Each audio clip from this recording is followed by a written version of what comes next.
12절 말씀. 또 여섯째 천사가 그 대접을 큰 강 유브라데에 쏟음에 강물이 말라서 동방에서 오는 왕들의 길이 예비되었더라. 여섯 번째 대접 재앙은 아마겟돈 전쟁이 예비가 되는 것입니다. 그래서 재앙 자체라기보다는 마지막 아마겟돈 전쟁이 예비가 되는 것. 자, 이것이 재앙이라는 거예요. 왜? 아마겟돈 전쟁 때에 재림 예수님의 입에서 나오는 말씀의 검으로 다 죽잖아요. 그래서 이거는 재앙이 되어지는 것이죠. 자, 유브라데 소돔에 그래서 이제 유브라데는 메소포타미아 지역이죠. 자, 유브라데 강에 해당되는 나라들이 이제 이라크, 시리아, 튀르키예 이런 나라인데 동방에서 오는 왕들의 길이 예비되었다 했죠. 동방은 어디냐? 유브라데 동쪽이거든요. 유브라데 동쪽은 이란 지역입니다. 이란이 어떤 나라가 될지 종말에 지켜봐야 되겠고 또 이란뿐만이 아니라 그 일대에 뭐 러시아부터 해가지고 많은 나라들이 이제 있을 수 있겠습니다.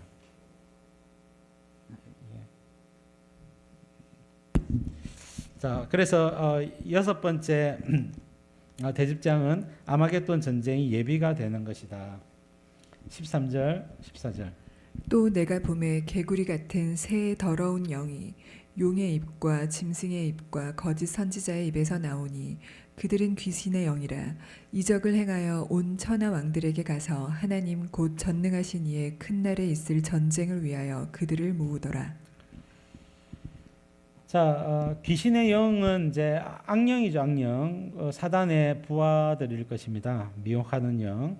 그래서 전능하신 이의 큰 날에 있을 전쟁. 이게 이제 아마겟돈 전쟁이죠. 요한계시록 19장 11절부터 나오는 아마겟돈 전쟁을 묘사하고 있습니다. 그래서 그때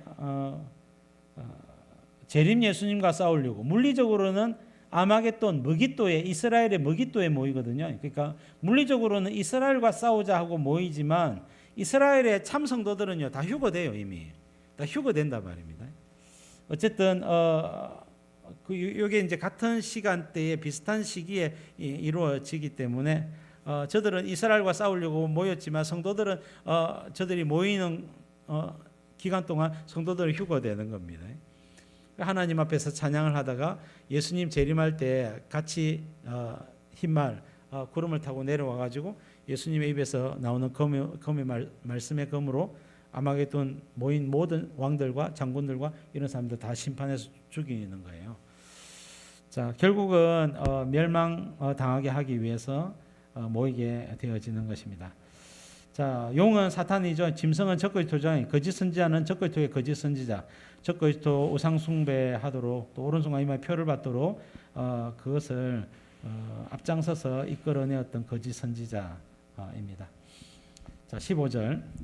보라 내가 도둑같이 우리니 누구든지 깨어 자기 옷을 지켜 벌거벗고 다니지 아니하며 자기의 부끄러움을 보이지 아니하는 자는 복이 있도다. 자, 옷을 지켜 벌거벗지 아니하며 자, 성경에서 옷이라고 하면 삶을 가리킨다 그랬죠. 계시록 19장 8절 옳은 행실이라.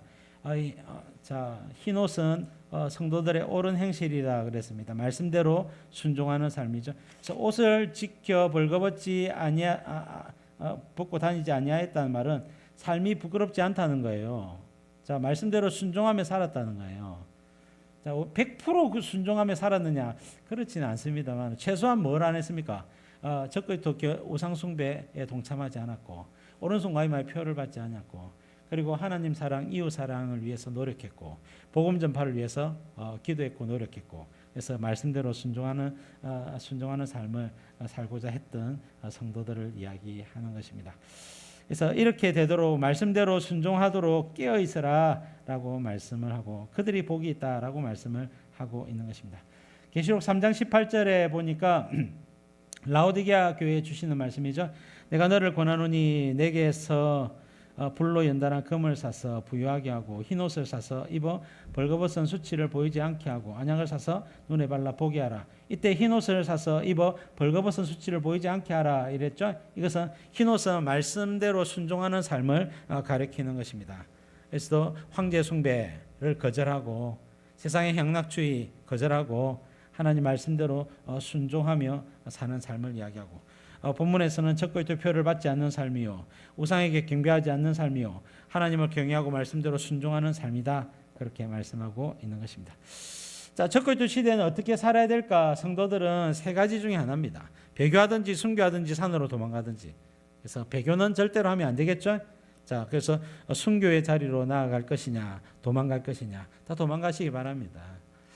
그러나 여러분, 순교는요, 성령의 감동하심을 입은 사람들이 하게 되는 거예요.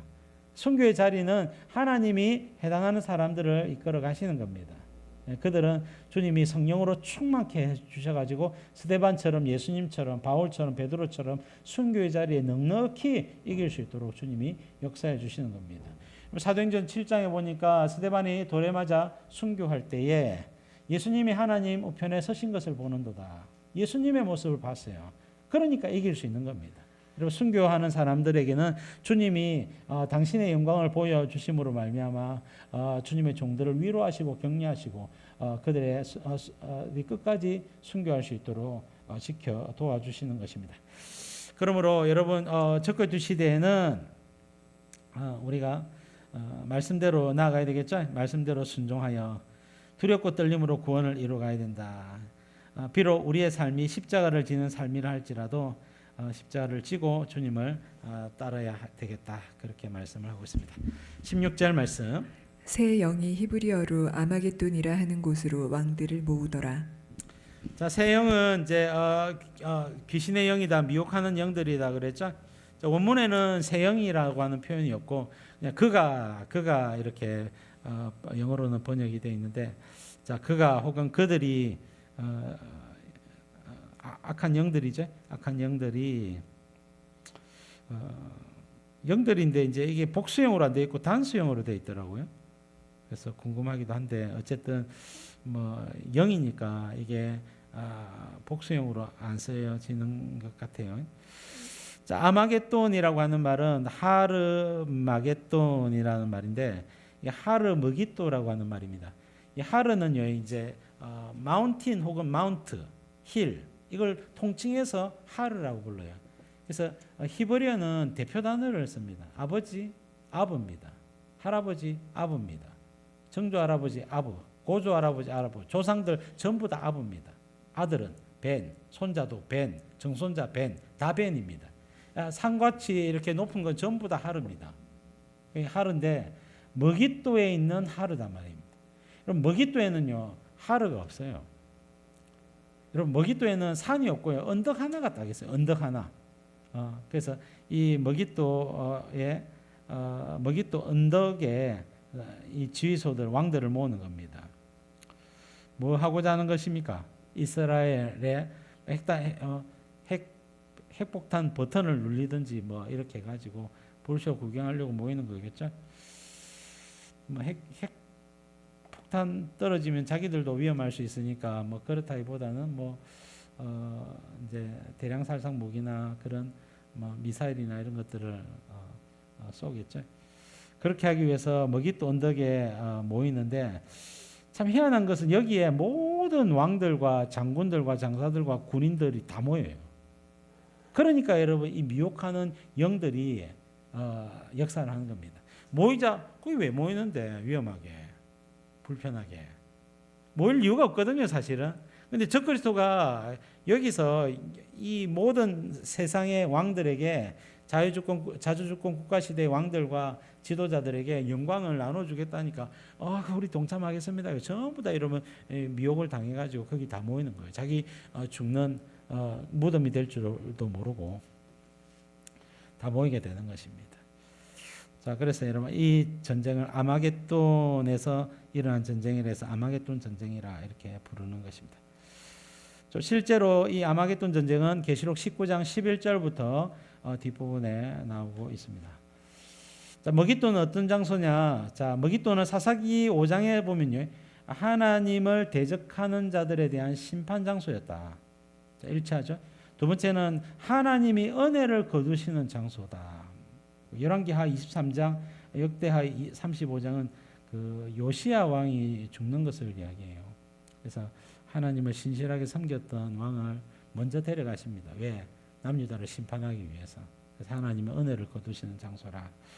다니엘서 11장 45절 이하에 보면 그가 이건 적그리스도의 모형이었던 안티오코스 에피파네스를 이야기합니다. 안티오코스 에피파네스가 장막 궁전을 바다와 영화롭고 거룩한 산 사이에 세울 것이나, 바다는 지중해 바다입니다. 영화롭고 거룩한 산 예루살렘입니다. 예루살렘과 지중해 사이에 많은 도시들이 마을들이 있을 수 있는데 그 중에 하나가 머깃도입니다. 그래서 머깃도가 아니겠느냐라고 추정을 하는데 정확한 장소는 알 길이 없죠. 그래서 적그리스도를 심판하는 장소로 머깃도가 소개되고 있는 것입니다. 자, 17절 말씀. 일곱째 천사가 그 대접을 공중에 쏟음에 큰 음성이 성전에서 보좌로부터 나서 이르되 되었다 하시니. 자, 일곱 번째 대접은 큰 지진과 큰 우박 재앙입니다. 되었다, 개고넨이란 말인데 심판이 끝났다, 다 이루어졌다. 자, 그런 뜻입니다. 자, 이 일곱 번째 대접장으로 말미암아 땅을 심판하는 심판이 끝났다, 다 이루어졌다라고 말씀을 하고 있는 거예요. 18절, 19절입니다. 번개와 음성들과 우레소리가 있고 또 큰 지진이 있어 얼마나 큰지 사람이 땅에 있어 온 이래로 이같이 큰 지진이 없었더라. 큰 성이 세 갈래로 갈라지고 만국의 성들도 무너지니 큰 성 바벨론이 하나님 앞에 기억 대신 바 되어 그의 맹렬한 진노의 포도주 잔을 받음에. 자, 번개와 음성들과 우레소리가 있고 이거는 심판하시는 하나님의 영광이랬죠. 그리고 그것이 큰 지진으로 나타나는 것입니다.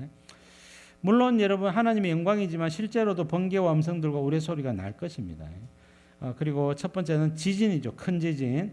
자, 큰 지진으로 말미암아 큰 성 바벨론이죠.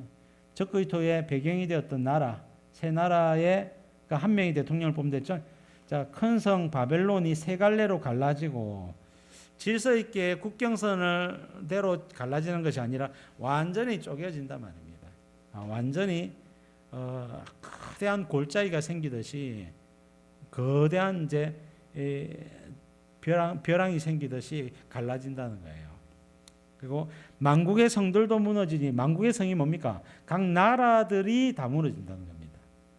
자, 한국도 무너지고 일본도 무너지고 중국도 무너지고 미국도 무너지고 다 만국의 성들이 다 무너진다는 거예요. 큰 성 바벨론만 무너지는 것이 아니라 만국의 성들도 무너지고. 자, 여러분 성들 하니까 우리가 생각할 때 성이 있습니까? 뭐 남한산성, 뭐 동래산성 이런 성이 무너진단 말입니까? 그게 아니라 여러분 이게 물리적인 성이라기보다는 우리가 오늘날 옛날 같으면 이제 이 성벽이 적군들이 쳐들어오는 것을 막지 않습니까? 오늘날은 뭐겠습니까? 무기체계, 정부, 그 다음에 각종 건물들, 그 다음에 데이터 자료들, 뭐 이런 것들부터 해서 모든 만국의 성들이 이 지진으로 말미암아 다 무너진다는 말이에요.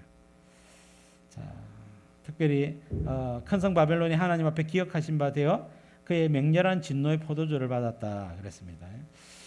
적그리스도 나라가 먼저 심판을 받았고 자주권 국가들이 심판을 받았고 그리고 완전한 심판, 완전한 멸망을 받았다라고 말씀을 하고 있는 것입니다. 20절 말씀. 각 섬도 없어지고 산악도 간데 없더라. 자, 독특한 표현인데요. 재림 예수님 시대에는 섬이 산이 없다라고 이야기를 하는 것입니다.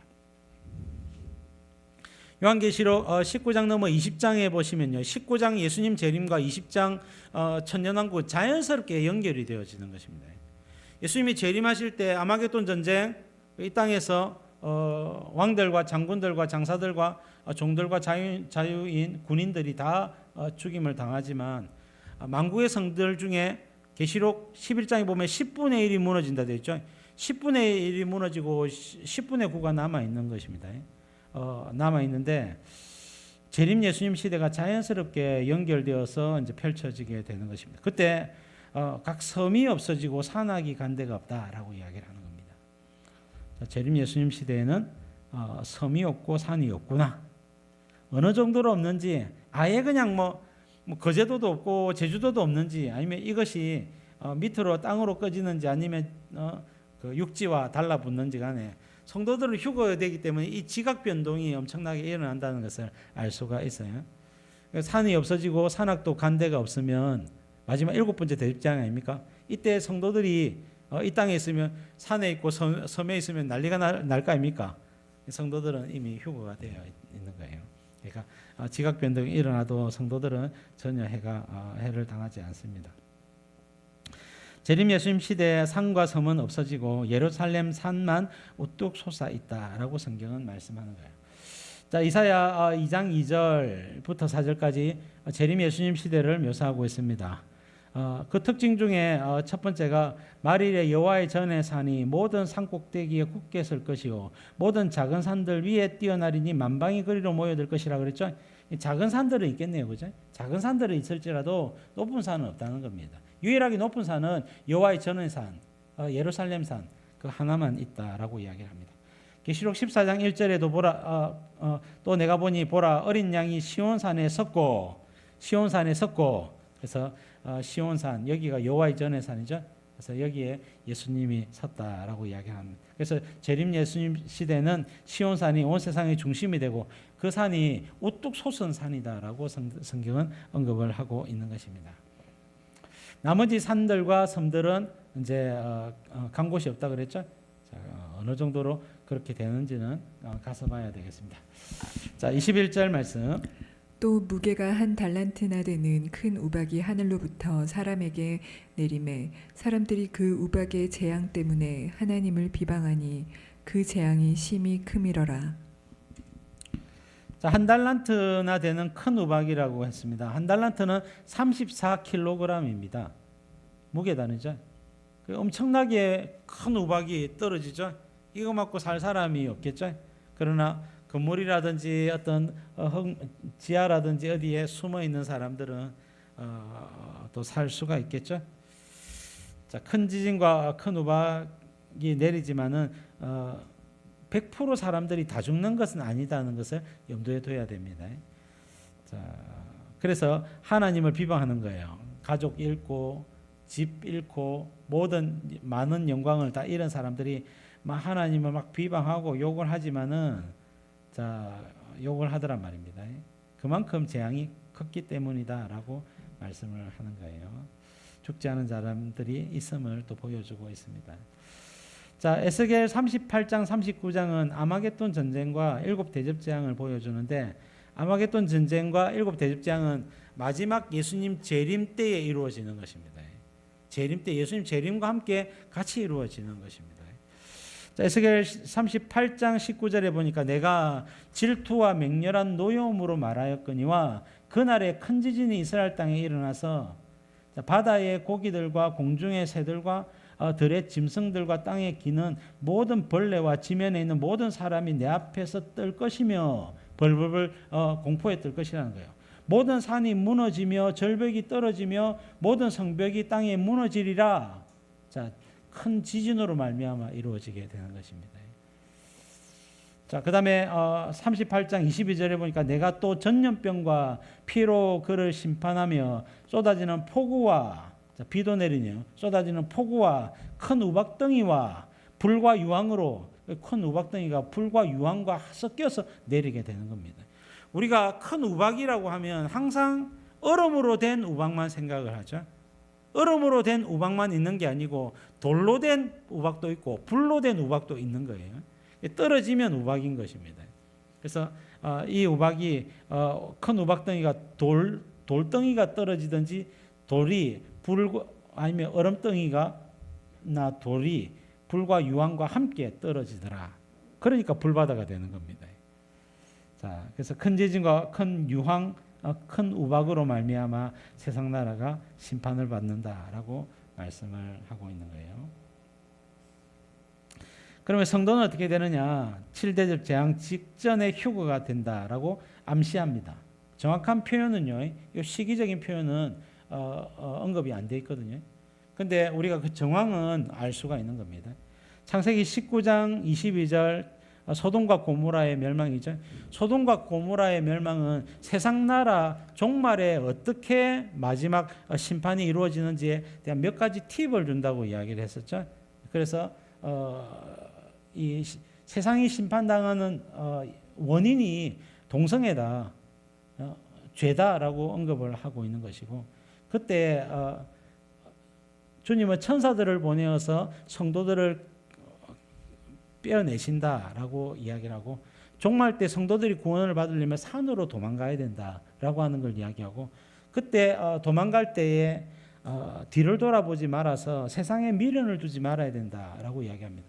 왜냐하면 우리가 신령한 몸으로 변화되어서 공중으로 끌려 올라가고, 그때부터는 이 땅에 돈이나 금덩어리, 은덩어리, 집이나 아무 필요가 없습니다. 우리한테 아무 소용이 없습니다. 우리는 재림 예수님 시대 주님과 함께 올라가서 찬양 마치고 내려오면 시온산, 예루살렘산 그쪽에 우리의 거주지에 보면 아름다운 물건이 다 채워져 있습니다. 우리의 살 집과 우리의 살아갈 삶의 터전이 모두 다 준비가 다 되어 있습니다. 그리고 우리는 돈이 필요한 사람들이 아니에요. 화폐나 이런 것들 필요가 없습니다. 자동차 필요 없습니다. 교통수단, 통신수단 필요가 없습니다. 재림 예수님 시대 우리는 더 탁월한 능력을, 주님과 같은 능력을 가지고 활동을 할 것이기 때문에 필요가 없고, 언어 필요 없습니다. 우리는 모든 언어가 다 통할 것입니다. 그렇기 때문에 그 가운데 특별히 그때 성도들이 어떻게 해요? 자, 창세기 19장 22절 보니까 그리로 속히 도망하라. 내가 거기 이르기까지 내가 아무 일도 행할 수 없노라. 성도를 소돔과 고모라에서 빼내기 전에는 주님이 심판하지 않는다라고 말씀하죠. 여러분, 큰 지진과 큰 우박지향이 마지막 심판이고, 산과 섬이 제자리에서 간 곳이 없을 정도로 완전히 심판을 받아요. 이때 성도들이 만약에 산이나 여러분 동굴이나 어디 있으면요, 같이 죽어요. 같이 죽는단 말이에요. 그래서 성도들을 빼내지 않고는 주님이 그런 심판을 행하지 않는다라고 이야기합니다. 그래서 세상 나라 소돔과 고모라가 멸망할 때 성도들을 먼저 탈출시키고 심판을 행하신 것처럼 마지막 7 대접재앙도 그와 같이 이루어진다는 것입니다. 그래서 우리가 먼저 7 대접재앙이 이루어지기 직전에 성도들은 신령함으로 변화되어 천사들과 함께 공중으로 끌려 올라간다라고 보는 것이 성경적이에요. 그러므로 종말에 깨어 있어야 합니다. 그리고 멸망할 세상에 마음을 두지 말아야 됩니다. 우리가 지금 필요한 물질이나 집이나 자동차나 옷이나 뭐 이런 것들은요, 우리가 이 땅에서 예수님을 믿고 복음을 전하고 하나님 나라를 섬기기 위한 도구로서 필요한 것입니다. 여러분, 복음을 전하고 신앙하려면요, 밥도 있어야 되고 전기세도 필요하고 모두 필요하니까 있는 것입니다. 그리고 여러분, 한 번씩 우리가 그래도 기분 전환도 하고 맛있는 것도 먹고 한 번씩 이렇게 제주도 여행이라도 가서 우리가 기분 전환을 하고 나서 다시 돌아와서 열심히 해야 될까? 그래서 여러분, 물질이 필요한 것이지, 이 땅에 있는 물질이 우리의 영원한 그런 희망이 되거나 우리의 영원한 목표가 되어서는 안 된다는 겁니다. 그래서 멸망할 세상에 마음을 둬서는 안 된다. 우리는 재림 예수님과 그 시대의 재림 예수님 시대를 목표로 해서 이 땅을 달려가야 합니다. 그러면 우리가 지금 어떻게 살아야 할까요? 우리는 여러분 종말을 준비해야 되고, 특별히 지금 시대에 여러분 복음을 전해야 됩니다. 주님이 우리에게 마지막 부탁하신 내용이 아직까지 유효합니다. 그래서 여러분 복음을 전해야 됩니다. 영혼을 건지고 살려야 됩니다. 어떻게 하면 복음을 전할까? 복음 전하는 자들은요, 한결같은 특징이 있습니다. 성령 충만, 성령 충만. 성령 충만해서 내가 복음을 전하지 않으면 저 영혼이 구원받을 수 없다. 그것을 깨닫고 어떻게 복음을 전할까? 다양한 방법이 있습니다. 매일마다 복음 이야기한다고 복음이 증거되는 것이 아니죠. 밖에 나가서 전도지를 100만 장 뿌린다고 해서 복음이 증거되는 것이 아닙니다. 전도하는 것은 하나님이 도와주셔야 할 수 있습니다. 그래서 전도의 시작은 기도입니다. 전도의 시작은 성령 충만입니다. 그래서 내가 먼저 성령 충만하고 내가 먼저 여러분 주님과 동행하는 삶을 살고 있다면 결국은 전도는 이루어지게 될 것입니다. 마지막 시대에 사람을 살려야 됩니다. 사람을 살려야 돼요. 아무것도 알지 못하고 이 땅에 소망을 두고 살아가는 수많은 영혼들에게 말씀으로 깨우쳐주고 종말이 어떻게 펼쳐진지를 가르쳐줘서 그들이 구원받을 수 있도록, 구원을 받을 뿐만 아니라 예수님 믿을 뿐만 아니라 그 믿음 가운데 계속해서 거할 수 있도록 전도와 양육이 병행돼야 됩니다. 그래서 교회가 중요한 거예요. 만약에 여러분 예수님 믿고 영접 기도만 하고 끝이다 하면요, 그냥 그런 것만 하면 됩니다. 그러나 그런 사람들의 99.9%는 다 배교하게 돼 있어요. 다 배교하게 돼 있어요. 왜?